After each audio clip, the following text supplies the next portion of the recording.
Pagi kita dapat berjumpa semula dalam siri-siri kuliah subuh kita.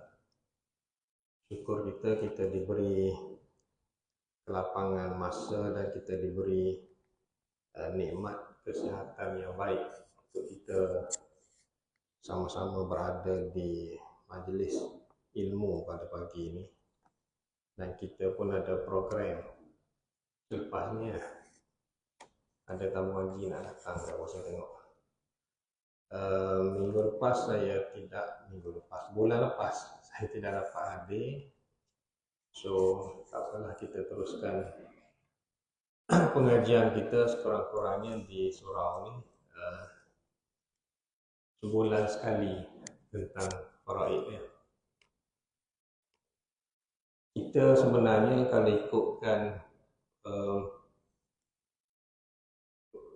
perjalanan pengajian kita bulan ni ataupun kali ni, kita pergi secara lebih mendetail. Hari ni maknanya saya nak explain tentang satu tajuk khusus di dalam ilmu faraid, yang kalau ada orang tanya saya sepanjang belajar faraid, mengajar faraid, apakah benda yang paling payah dalam faraid? Apakah benda yang paling payah sangat dalam faraid ni? So benda yang paling payah dalam faraid pagi ni lah yang saya nak cerita ni. Benda paling payah ni. Surau ni belajar benda paling payah ni.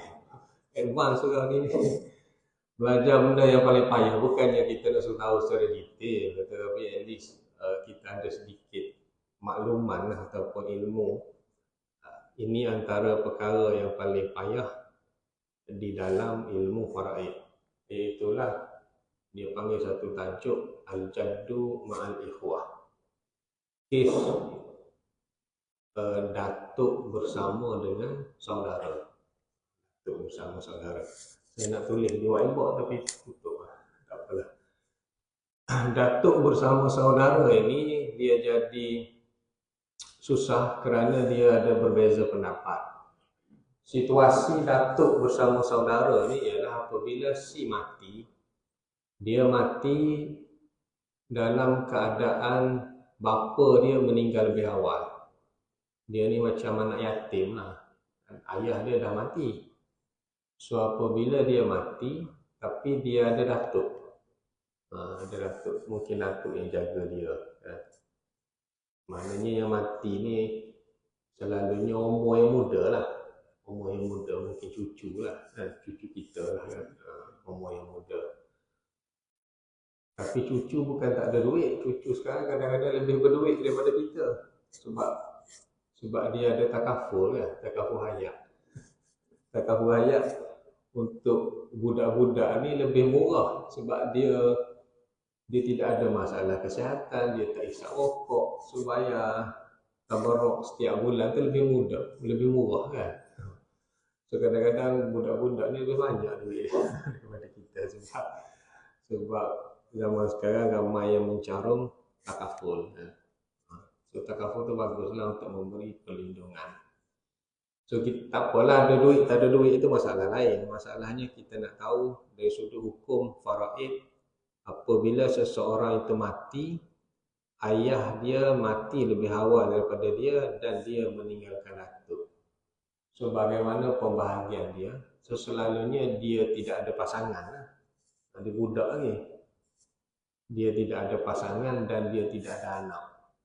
Kalau dia ada anak, maka adik-beradik tak dapat. Kalau dia ada ayah, maka adik-beradik dia tak dapat.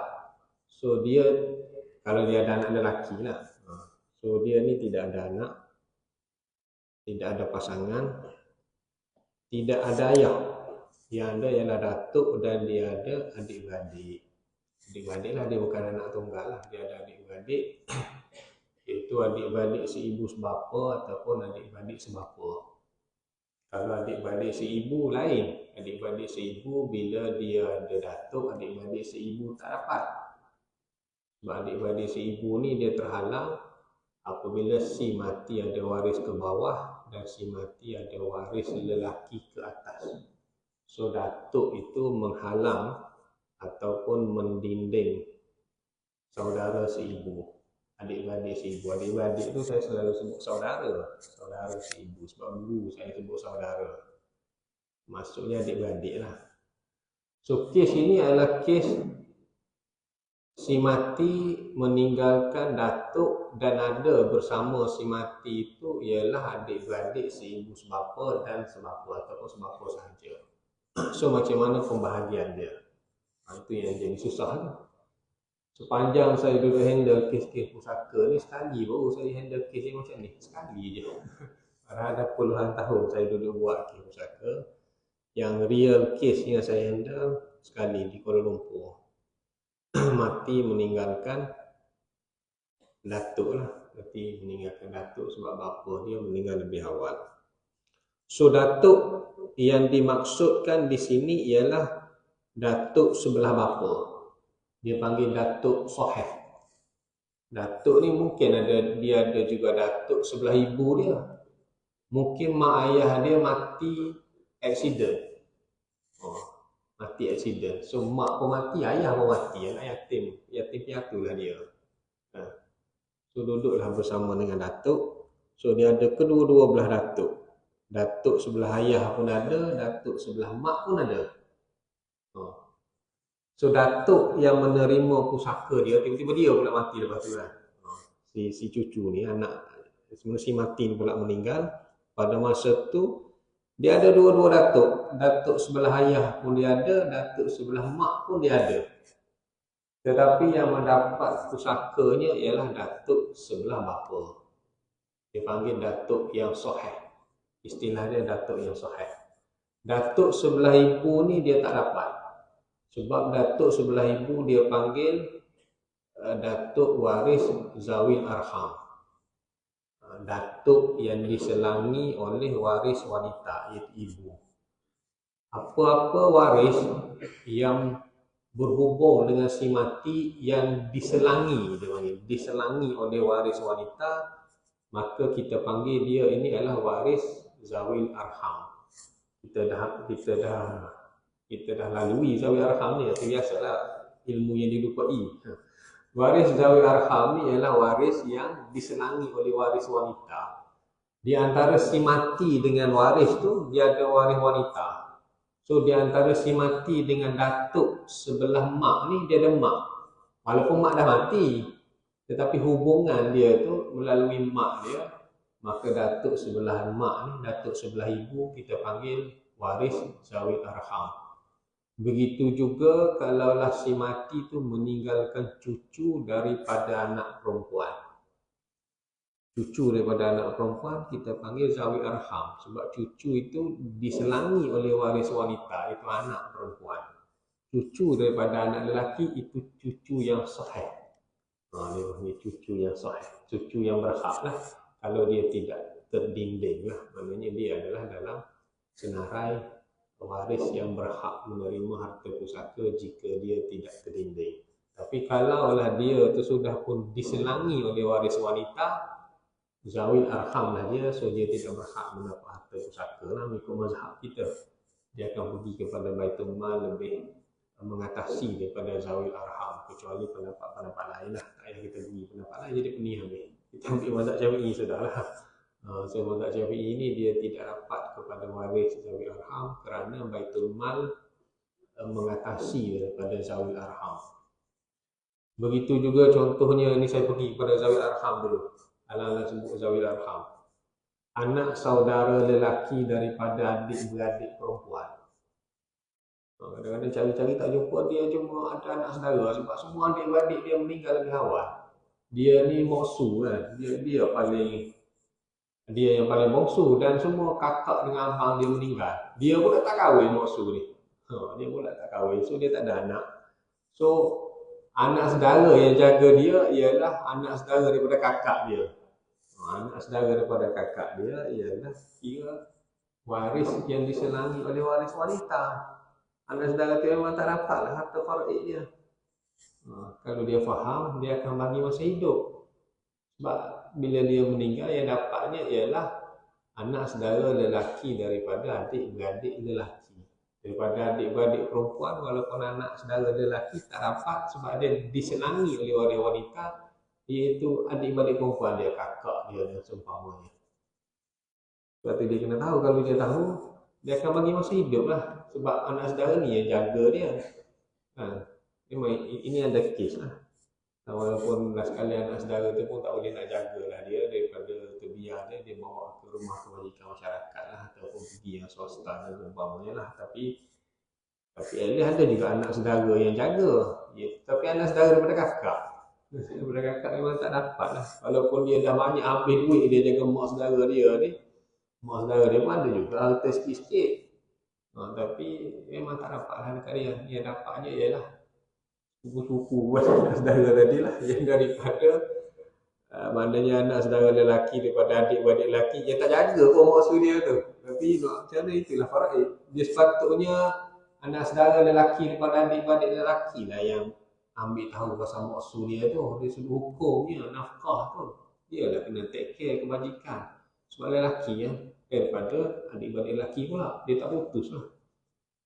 So, nak cerita Zawi Arham tadi, kalaulah dia sudah diselangi oleh waris wanita, maka dia dikira sebagai Zawi Arham. Anak saudara lelaki pun, kalaulah dia daripada adik-beradik perempuan, maka dia tidak dapatlah sebab dia panggil Zawi Arham. So dalam kes ni pun datuk yang kita cerita ni ialah datuk yang sahih. Maknanya datuk yang tidak diselangi oleh waris wanita. Dia boleh pergi atas lagi lah, moyang pun boleh lah. Datuk moyang, mana moyang lelaki daripada datuk sebelah bapa. Tapi kalau moyang lelaki daripada sebelah ibu, dia ada datuk nenek. Kemudian sebelah datuk tak ada ayah lagi. Jauh lah. Tapi tak dapat lah kalau dia dah diselangi oleh waris wanita. Macam tu lah. Kalau diselangi oleh wanita, dia panggil waris fasik. Waris yang rosak. Dalam bahasa kasarnya rosak. Bukan wanita tu rosak. Faraid ni semua dah faham. Kadang-kadang dia panggil waris yang rosak. Kerana dia bukan waris yang sahih. Dia sebabnya ialah dia macam perwalian lah. Wali ni pun daripada lelaki. So faraid pun diturun kepada lelaki. So macam cucu daripada anak perempuan kita adalah menantu kita tu. So dia akan dapat daripada atuk dia yang daripada mana besan kita lah, daripada menantu tu. Ialah kita lah dia dapat. Bukannya dia tak dapat tu dia tidak adil. Tetapi cara pokok gambar rajah faraid ni macam tu, dia panggil waris yang sahih dan waris zawil arham. So itu faham tak maksud datuk. So ini datuk sebelah bapa lah. Datuk sebelah bapa meninggalkan, si mati meninggalkan datuk sebelah bapa dan meninggalkan adik-beradik, sama ada si ibu sebapa ataupun sebapa. So para sahabat, kenapa saya kata perkara ni perkara yang paling susah? Kerana sahabat sallallahu alaihi wasallam, sahabat Nabi pernah berkata, antaranya Ali bin Abi Thalib pernah berkata, sesiapa yang suka menempah api neraka Jahannam, jatuhkanlah hukum berkenaan datuk bersama adik-beradik. Ini kata-kata Sayyidina Ali. Siapa yang suka menempah api neraka Jahannam, so jatuhkanlah hukum mengenai pewarisan datuk bersama adik-beradik. Maknanya susah benda ni. Tersilap hukum saja menempah api neraka. Maknanya kebanyakan sahabat mengelak daripada menjawab. Ini Sayyidina Ali ni kata ni. Daripada Abdullah bin Mas'ud, saya baca daripada kitab beberapa kata sahabat kenapa perkara ni payah. Abdullah bin Mas'ud kata, tanyalah kami tentang sebarang kes, tetapi jangan tanya tentang datuk. Binasalah orang yang bertanya. So, kau nak tanya aku, kau tanyalah apa saja, aku belajar faraid, tapi kau jangan tanya kes berkaitan dengan datuk. Si mati meninggalkan datuk ni, kau jangan tanya aku. Kau tanya aku, celakalah kau. Macam tu. Abdullah bin Mas'ud. Abdullah bin Mas'ud ni seorang yang dirujuk tentang faraid jugalah. Ali bin Abi Thalib memang semua orang rujuk lah sebab Ali ni antara gedung ilmu. Kan? Abdullah bin Mas'ud antara sahabat yang dirujuk berkaitan dengan faraid.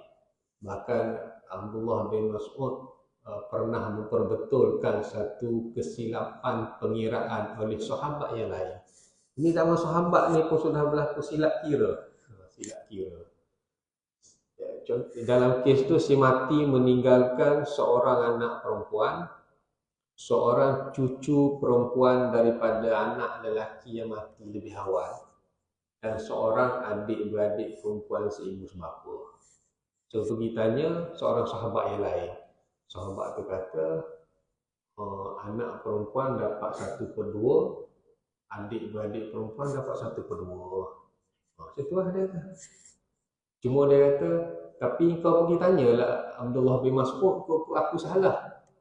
Kalau Abdullah bin Mas'ud jawab berlainan daripada jawapan aku, jawapan Abdullah bin Mas'ud betul, jawapan aku salah. Nasib baik dia jawab macam tu.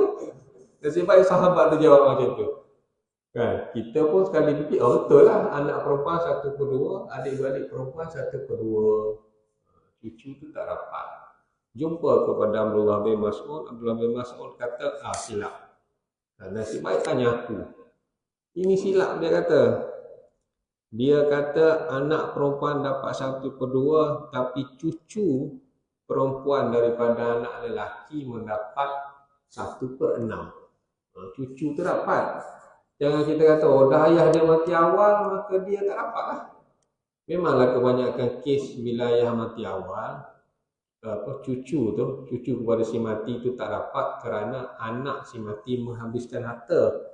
Kalau si mati ada anak lelaki tu menghabiskan harta. Si mati ni ada anak lelaki, tapi anak lelaki tu mati awal. Dia dua anak ada. Anak lelaki dan anak perempuan. Anak lelaki tu mati awal, anak lelaki tu ada seorang anak perempuan. So anak perempuan daripada anak lelaki yang mati awal tu dia tidak tertinding, dia tidak terhalang. Dia tidak tertinding lah kita kata, sebab dia adalah waris ganti. Dia bukan cucu patah titi, tapi dia cucu waris ganti. Itu kena masuk bab lain pula tu. Cucu patah titi tu kena masuk bab lain. Cuma nak cerita ni, jawapan Abdullah bin Mas'ud memperbetulkan kesilapan sahabat yang sebelum ni. Abdullah bin Mas'ud kata 1/2 untuk anak perempuan, 1/6 kepada cucu perempuan daripada anak lelaki yang mati awal, kerana mencukupkan 2/3, takmilah thulutsain dia kata. Mencukupkan 2/3 bahagian furuk perempuan. Dia bahagian waris perempuan ke bawah ni maksimum dia adalah 2/3. So apabila anak perempuan dapat 1/2, maka cucu perempuan, dia sama-sama perempuan ni, dia bukan lelaki, bukan cucu lelaki, cucu perempuan. So dia mencukupkan 2/3. 2/3 tolak 1/2 sama dengan 1/6. Itu kena kira matematik lah, 2/3 tolak 1/2 tu. Maknanya 1/2 tambah 1/6 sama dengan 2/3. Dia panggil takmilah thulutsain, kena mencukupkan 2/3 bagi waris furuk perempuan. So 1/6 lah untuk cucu perempuan daripada anak lelaki mati awal. Baki itu baru diberi kepada adik-beradik perempuan, dia panggil asabah ma'al ghairi. Adik-beradik perempuan, dia semua perempuan dalam kes tu, so adik-beradik perempuan dapat 1/3. Sebaik kalau bagi ke adik perempuan tu 1/2, jenis Quran minta sikit lagi, dia bagi 1/6 kat cucu kan.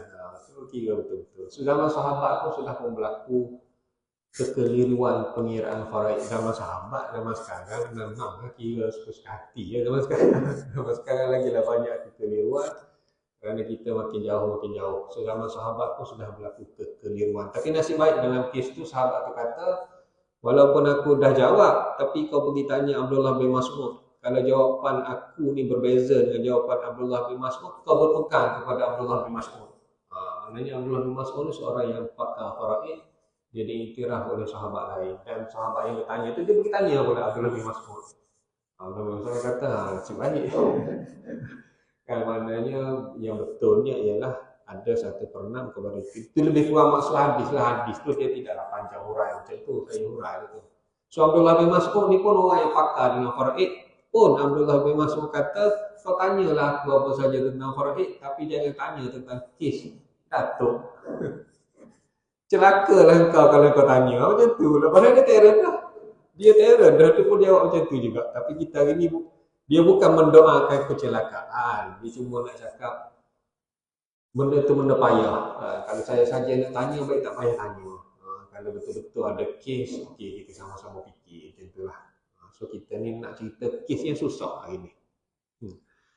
Begitu juga diriwayatkan Umar bin Al-Khattab, Khalifah Umar bin Al-Khattab apabila dia ditikam oleh Abu Lu'lu'ah ketika menghembuskan nafas yang terakhir, beliau berkata, ini kata-kata Umar apabila dia ditikam oleh Abu Lu'lu'ah sewaktu sembahyang subuh dia ditikam.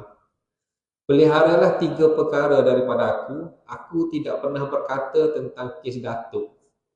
Ni Saidina Umar kata, aku tak pernah bercerita, tak pernah membagi hukum tentang kes yang berkaitan dengan Datuk dalam kes faraid. Dan aku juga tidak pernah berkata tentang kalalah. Kalalah ni ialah kes si mati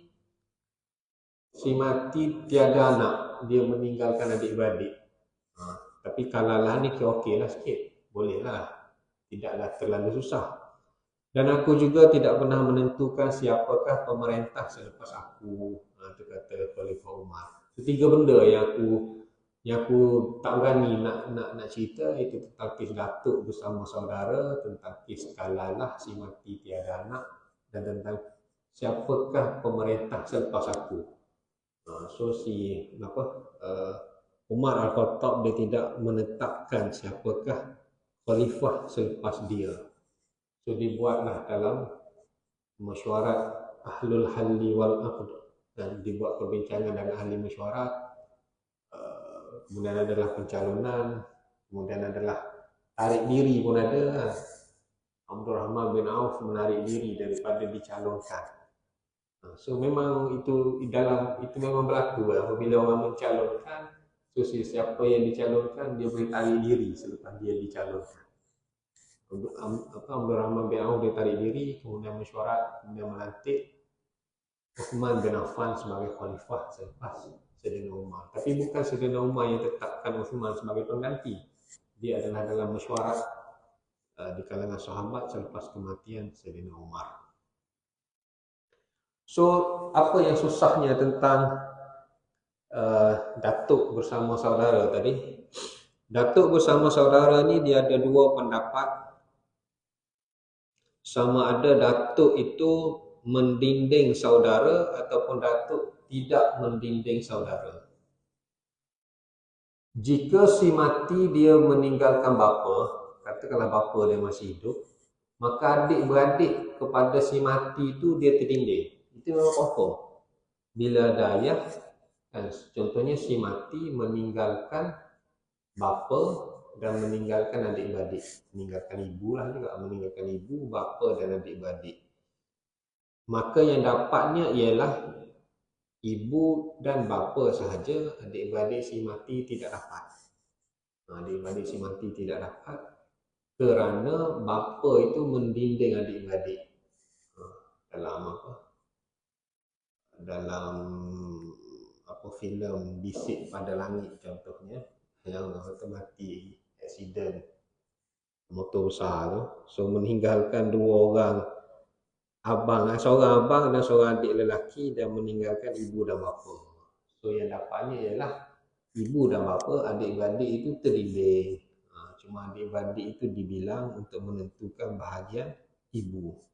Kalau adik-beradik itu lebih daripada seorang, maka ibu dapat 1/6, bapa dapat 5/6, bapa ambil baki.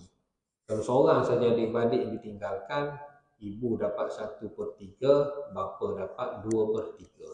So adik-beradik memang tak dapat walaupun bilangan dia dibilang, kerana dia terdinding dengan adanya bapa. Tapi dalam kes ni bapa tak ada. Bapa meninggal lebih awal. So yang ada ialah Datuk. Adakah Datuk itu menghalang adik-beradik? Adik-beradik kan, dia meninggal, adalah takaful 500,000 ke 1 juta ke kan, abang dia ingatkan dapat lah kat dia. Yalah memanglah abang dia dapat. Kalau lah mengikut satu mazhab Syafi'i, abang dia dapat. Sebab Datuk tidak menghalang adik-beradik. So itu yang menjadi susah, sama ada nak menentukan Datuk itu menghalang adik-beradik ataupun Datuk tidak menghalang adik-beradik, mendinding dia bagi. Mengikut pendapat Ibnu Abbas, datuk ni dia akan mendinding adik-beradik. Dan pendapat Ibn Abbas ini diamalkan oleh mazhab Hanafi. Kalau kawan-kawan kita yang belajar di Timur Tengah, sebahagiannya dia belajar faraid mazhab Hanafi. So kalau ikut mazhab Hanafi, mengikut pandangan Ibn Abbas, adik-beradik ini terdinding dengan sebab adanya datuk. Datuk itu mendinding adik-beradik. Dapatkan datuk, adik-beradik tak dapat. Sebab adanya datuk. Kerana Ibn Abbas ini dia kias datuk itu dengan bapa. Sebagaimana bapa itu mendinding adik-beradik, maka datuk pun mendinding adik-beradik. So adik-beradik tak dapat lah, katanya Ibn Abbas. Katanya Ibn Abbas dan beberapa sahabat yang lain, dan maknanya ini yang diamalkan oleh mazhab Hanafi. Dia kias antara datuk itu dengan bapa. Datuk dengan bapa ni sama je status dia kata. Bila datuk ni ada, datuk ni status dia macam bapa. Bapa mendinding, maka datuk pun mendinding. So dia adalah hujah-hujah dia yang panjang lah. Walau bagaimanapun, tidak ada satu dalil qat'i yang mengatakan datuk ini mendinding adik-beradik. Tidak ada. Bapa mendinding adik-beradik ada. Ada dalil daripada Al-Quran. Tetapi datuk mendinding adik-beradik ni tak ada. Menyebabkan Zaid bin Thabit kata datuk tidak mendinding adik-beradik. So yang diamalkan dalam mazhab kita, di mahkamah syariah di negara kita, dan mazhab Syafi'i pun ialah datuk tidak menghalang adik-beradik. So adik-beradik tadi dapat kalau ada datuk. Ada ayah tak dapat, ada datuk adik-beradik dapat. Sebab tidak ada dalil yang menunjukkan datuk ni mendinding adik-beradik. Jadi bila tak ada dalil, janganlah kita kata tak dapat. Dan kias tu tak terpakai. Sebab bagi Zaid bin Thabit tidak boleh dikiaskan datuk dengan bapa, kerana datuk dengan bapa ni berbeza. Contohnya dalam kes Umariyatan dan sebagainya lah. Itu kita kena pergi lain kali lah nak cerita Umariyatan dan semua. Tapi bagi Zaid bin Thabit, kita tidak boleh kias datuk dengan bapa, kerana dalam isu faraid, datuk dengan bapa itu berbeza tabaqah. Berbeza hubungan, berbeza tingkatan dia dengan si mati itu. So tak boleh kias. Kias tu tak terpakai dalam kes datuk dan bapa bagi Zaid bin Thabit. So adik-beradik senyum sikit, adik-beradik dapat dalam kes ni. So mazhab Asy-Syafi'i juga, mana Imam Asy-Syafi'i juga mengambil pendapat ataupun berpendapat datuk tidak mendinding adik-beradik. Tapi bukan kita kata Imam Asy-Syafi'i ikut Zaid bin Thabit. Kita boleh kata macam tu sebab Imam Syafi'i ini dia mujtahid mutlak. Bila dia mujtahid mutlak, dia tak ikut siapa-siapa pun sebab dia bebas untuk berijtihad. Semua ijtihad dia tu kita kata sepadan ataupun selari dengan pendapat Zaid bin Thabit, iaitu datuk tidak mendinding adik-beradik. Situlah dia jadi susah. So kalaulah datuk tidak mendinding adik-beradik, jadi berapa bahagian datuk dan berapa bahagian adik-beradik? Dekat sinilah datangnya formula yang dibuat oleh, sebenarnya dia ada 3 formula. Pertamanya Sayyidina Ali, yang keduanya Abdullah bin Mas'ud tadi, yang ketiganya Zaid bin Thabit. Ketiga-tiga ni mengatakan datuk tidak mendinding adik-beradik. Sayyidina Ali pun kata datuk tidak mendinding adik-beradik. Abdullah bin Mas'ud pun kata datuk tidak mendinding adik-beradik. Zaid bin Thabit pun kata datuk tidak mendinding adik-beradik. Tetapi pendapat ataupun formula yang dikemukakan oleh Sayyidina Ali bin Abi Talib dengan Abdullah bin Mas'ud, kita boleh katakan dia hanya tinggal secara akademik, tidak diikuti oleh selepas tu. So, maknanya khalifah mengambil pendapat Zaid bin Thabit. Di sinilah kita kata genius ataupun kebijaksanaan Zaid bin Thabit mengemukakan formula pembahagian antara datuk bersama saudara, itu dia panggil datuk bersama saudara. Dalam keadaan si mati ada datuk dan dalam keadaan si mati ada saudara, ada adik-beradik. So dia panggil lah al-jaddu ma'al ikhwah, datuk bersama saudara, satu formula yang dikemukakan oleh Zaid bin Thabit, mana daripada ijtihad dia lah, daripada ijtihad Zaid bin Thabit. Tak ada dalil qat'i pun, tetapi ijtihad Zaid bin Thabit ini diterima oleh sahabat, diterima oleh khalifah, kerana terdapat satu hadis sahih tentang kehebatan Zaid bin Thabit. Terdapat hadis, saya tak tahu saya dah baca ke tidak hadis itu sebelum ni. Baginda Nabi SAW bersabda, orang yang paling alim di antara kamu tentang faraid ialah Zaid bin Thabit. Kenapa orang pergi cari Zaid bin Thabit? Sebab baginda Nabi dah sebut yang paling alim di antara kamu tentang faraid ialah Zaid bin Thabit. Kenapa Zaid bin Thabit ini dikatakan alim, dikatakan bijak? Orang lain pun bijak tak? Ibnu Abbas pun bijak. Ibnu Abbas itu didoakan oleh Nabi, Allahumma faqihhu fid din wa 'allimhu ta'wil. Baginda Nabi SAW mendoakan secara khusus kepada Ibnu Abbas, ya Allah, kamu faqihkan Ibnu Abbas ini dalam agama dan kamu bagilah kepada dia ta'wil, ilmu-ilmu ta'wil. Sebab Ibnu Abbas dia menjadi satu institusi pondok universiti yang besar pada zaman tu. Sebab dia muda-muda lagi apabila baginda Nabi wafat, kemudian orang itu ikut dia lah untuk belajar. Tetapi dalam faraid diberi pengkhususan kepada Zaid bin Thabit. Orang yang paling alim di antara kamu tentang faraid ialah Zaid bin Thabit. Jadi khalifah pergi cari Zaid lah. Ada isu cari Zaid, ada isu cari Zaid. Zaid ini adalah seorang yang celik huruf, bukan buta huruf, celik huruf. Pada zaman tersebut kebanyakannya ialah buta huruf, mana tidak pandai membaca dan tidak pandai menulis. Tapi Zaid boleh membaca dan boleh menulis. Bahkan Zaid telah diamanahkan untuk menulis Al-Quran. Al-Quran pada masa turunnya wahyu itu ditulis antara penulis wahyu yang dilantik secara khusus oleh baginda Nabi SAW ialah Zaid bin Thabit. Sebab tu hadis tak banyak yang diriwayatkan oleh Zaid bin Thabit, sebab dia kata dia tak nak takut orang kata ini Quran ke hadis, ini Quran ke hadis. Sedangkan kerja dia ialah tulis Al-Quran. Jadi hadis tu bagi pada orang lain. Bagi pada orang lain. Ada juga hadis yang diriwayatkan oleh Zaid bin Thabit, tetapi tak banyak, tak sampai 100, ada 90 je. So itu adalah kehebatan Zaid bin Thabit. Maka Zaid bin Thabit telah mengemukakan kaedah pembahagian antara datuk bersama saudara. So saya tak nak pergi detail datuk bersama saudara ni sebab dia susah. So datuk bersama saudara ini yang diamalkan di negara kita. Kalaulah ada kes yang sebegitu, si mati ni meninggalkan datuk sebab bapa dia meninggal lebih awal dan dia tak ada, mana dia tak ada anak, tak ada anak lelaki.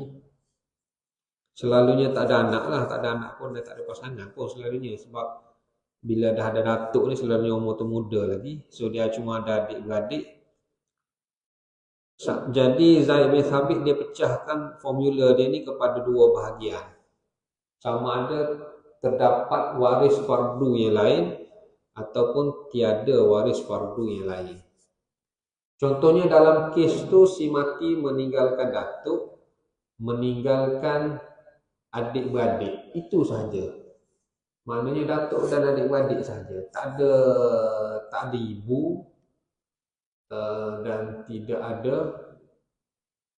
ada pasangan. Maknanya datuk dan adik-beradik sahaja. Maka kita kena kira dengan membuat dua andaian. Sebab dia jadi susah. Banyak sangat andaian. Pertamanya kita kena kira datuk mendapat 1/3. Kita kira datuk dapat 1/3. So berapakah total? Satu lagi kita kira dia panggil muqasamah.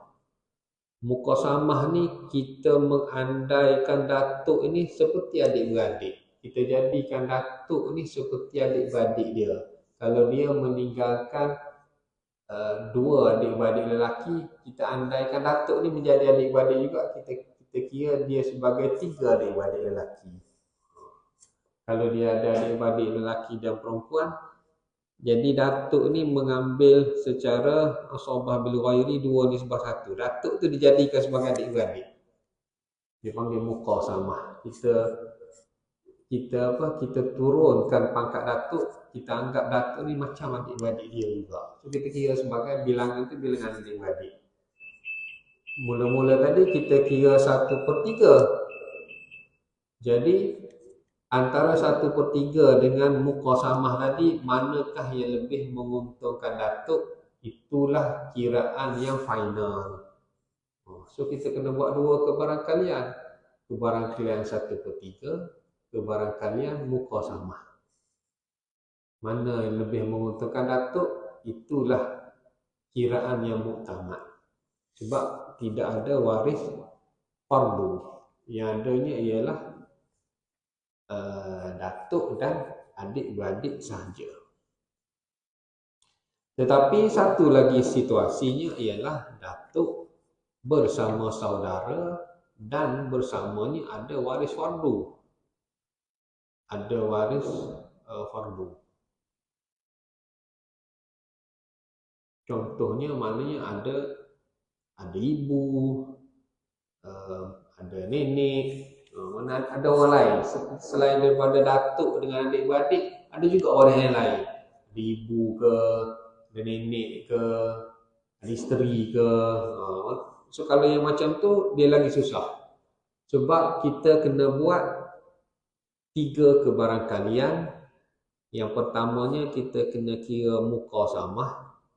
Kita kena jadikan datuk tu seumpama adik-beradik juga kepada si mati. So dia kira gerbak-gerbuk. Ataupun kita bagi dulu, dia bagi 1/3 daripada baki. Kita bagi semua waris fardu tu dulu, kita bagi kat ibu ke, kat nenek ke, kat isteri ke, kat suami ke, kita bagi dulu. Baki tu 1/3 daripada baki tu kita bagi kepada datuk. Ataupun satu lagi, datuk cuma mengambil 1/6 daripada keseluruhan harta pusaka. So dia ada 3 kebarangkalian. Itu kata susah tu memang tak ingat saya. Kalau saya tak buku-buku saya tak ingat. Dalam seumur hidup saya sekali je saya ada kes. Sekali je saya ada kes. Itulah dia jadi susah. Sebab kalau bersama waris fardu, dia akan jadi 3 kebarangkalian, sama ada muqasamah ataupun 1/3 daripada baki ataupun 1/6. Kalau tiada waris fardu, dia akan jadi 2 kebarangkalian, iaitu sama ada 1/3 ataupun muqasamah. Jadi kita kena buat kiraan semua tu. Jadi 5 kiraan. Ataupun mengikut kes lah. Kalau kes itu kita kena buat 2 pengiraan. Kalau kes yang satu lagi tu kita kena buat 3 pengiraan. Kemudian kita ambil bahagian yang paling menguntungkan datuk. Itulah yang muktamad.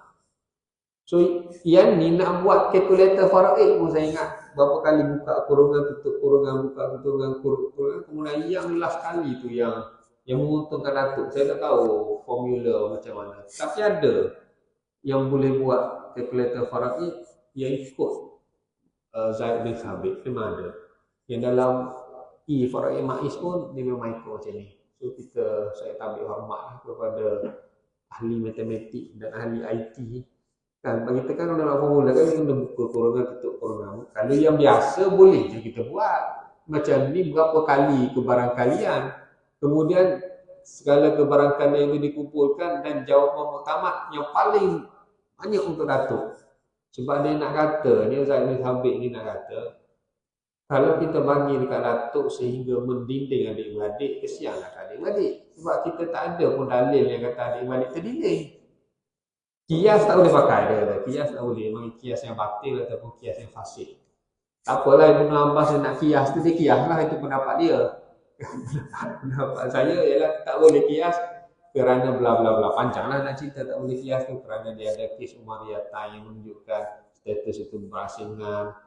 Tapi Ibn Abbas jawab dalam kes jenayah contohnya, ataupun dalam ayat Al-Quran, kadang-kadang bila disebut bapa bermaksud datuk. Macam-macam lah, itu terlalu akademik untuk kita bincang dalam kuliah subuh lah. Semuanya tak apa. Yang tu yang nak kias, you kias. Yang saya tak nak kias. Sebab dia kata istihsan, adik-beradik ni masih lagi layak. Kalaulah adik-beradik tak layak, mesti ada satu hukum ataupun dalil qat'i yang menilai adik-beradik. Dalam kes bapa memang ada dalil. Memang ada dalil. Surah An-Nisa itu mengatakan kalau ada bapa, adik-beradik tak dapat lah. Katanya Syekh Ali As-Sabuni, ini kerana bapa itu masih lagi bertanggungan untuk menafkahkan adik-beradik anak-anak yang lain. Kalau dapat kat adik-beradik, sikit lah dapat kat bapa. Bapa ni banyaklah bertanggungjawab. Tapi bapa ibu je lah. Adik-beradik tak dapat. Kalau bapa masih lagi tu. Ada pun datuk. Datuk ni selalunya dah berharta lah. Datuk. Datuk ni pun dia lain lah situasi dia. Dia dah lain situasi dia. So dia boleh berbahagi-bahagi dengan adik-beradik si mati. Sebab adik-beradik si mati pun dapat dengan si mati.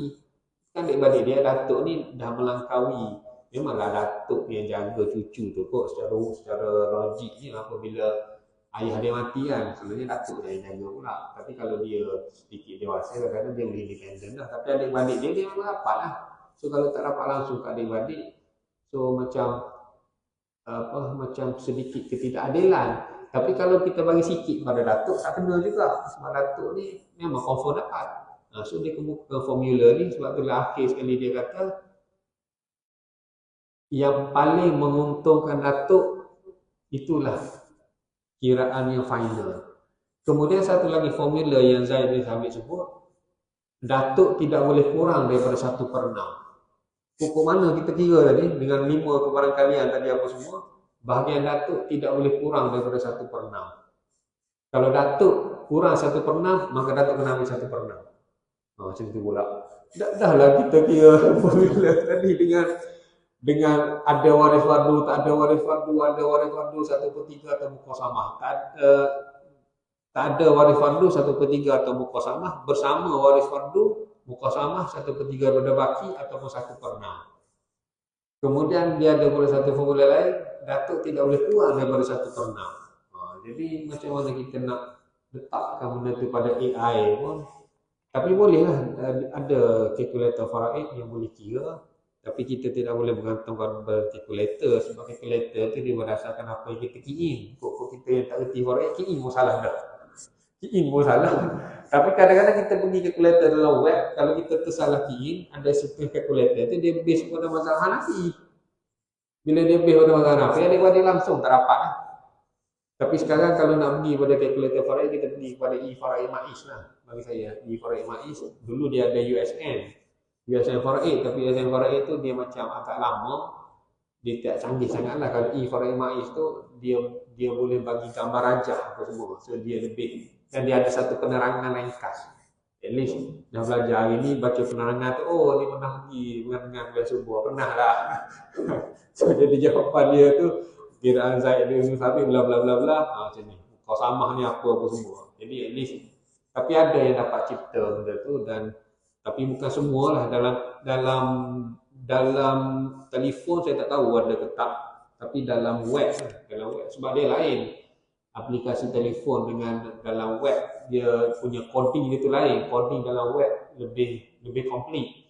Sebab dalam aplikasi phone tu dia ringkas. Kadang-kadang kalau terlalu panjang dia tak boleh nak buat. Dia tak mampu untuk buat berkalau-kalau tu. Banyak sangat dia punya buka tutup tu. So dalam app saya tak pasti, cuma kalau dalam web dia rujuk kepada E-Faraid Maiz lah. So saya ingat itu saja yang saya nak sebut hari ni. Sebab kita pun tak boleh nak tulis pada tu contoh-contoh yang lebih detail. Tapi kalau pergi pada contoh-contoh detail pun saya takut makin kita jadi pening. Semuanya saya nak ceritanya, datuk bersama saudara, kita ada satu bab khusus, iaitu dia panggil Al-Jaddu Ma'al Ikhwah. Dan apabila kes ada datuk bersama saudara, kita kena lebih berhati-hati dan kita tidak boleh sembrono jawab lah. Kita kena rujuk betul-betul apa yang diajar, apa yang diformulakan oleh para sahabat. Dalam kes kita ini kita rujuk kepada Zaid bin Thabit. Dan selalunya kita akan refer buku lah, kita akan refer buku untuk ingat formula tersebut dan kita kira satu persatu. Kira satu persatu tu jadi lambat tu. Satu lepas tu, oh mana yang paling menguntungkan datuk. Dengan syarat datuk tidak boleh kurang daripada 1/6. Bukan 1/6, kurang 1/6 lah bagian datuk. Tapi dia ada lagi kes-kes, tengah kes tu kita cari-cari. Memang datuk ni akan jadi, dia panggil kes al-Aqdariyah. Aqdariyah tu datuk jadi 1/9 sebenarnya. Tapi macam mana pula nak jadi keadilan, itu adalah kes-kes lain yang kita, kalau kita ada masa kita boleh belajar lah. Dia panggil kes-kes yang dikecualikan, kes-kes yang masyhur tetapi dikecualikan daripada formula asal. So apa yang baik datangnya daripada Allah Subhanahu Wa Taala, apa yang kurang tu kerana kelemahan saya. Walaupun kadang-kadang benda apa, sekali fikir saya nak skip tajuk ni, tapi dua kali fikir baik saya cerita juga sebab kurangnya jemaah dekat sini pernah lalui. Pernah lalu, oh datuk bersama saudara pernah apa, okey, itu daripada langsung tak tahu kan. Oh memang ada khilaf. Tiba-tiba ada anak saudara kita balik daripada Timur Tengah tu, mana dapat saudara? Tu kau mazhab Hanafi tu, kau belajar. Oh betul lah, aku dekat sana kan belajar kat India ke apa, memang nak belajar mazhab sana. Oh memang kalau Syafi'i tak ambil pendapat tu. Oh tapi aku memang tak belajar ni tu. Kau kena cari kawan-kawan yang belajar dekat Al-Azhar ke. Sebab at least kita tahu benda tu benda khilaf dan benda tu benda susah, dan kita respect masing-masing pendapat lah. Cuma di tempat kita memang pendapat mazhab Syafi'i dia mengambil daripada di mana dia selari dengan pendapat Zaid bin Thabit. So kita tutup dengan apa? Membaca tasbih kafarah dan surah Al-Asr. Subhanallah wa bihamdika asyhadu an la ilaha illa anta astaghfiruka. Bismillahirrahmanirrahim. Wal 'asri innal insana lafi khusr illa alladziina aamanu wa tawassaw bil haqqi wa tawassaw bis sabr. Wabillahi taufiq wal hidayah. Wassalamualaikum warahmatullahi wabarakatuh.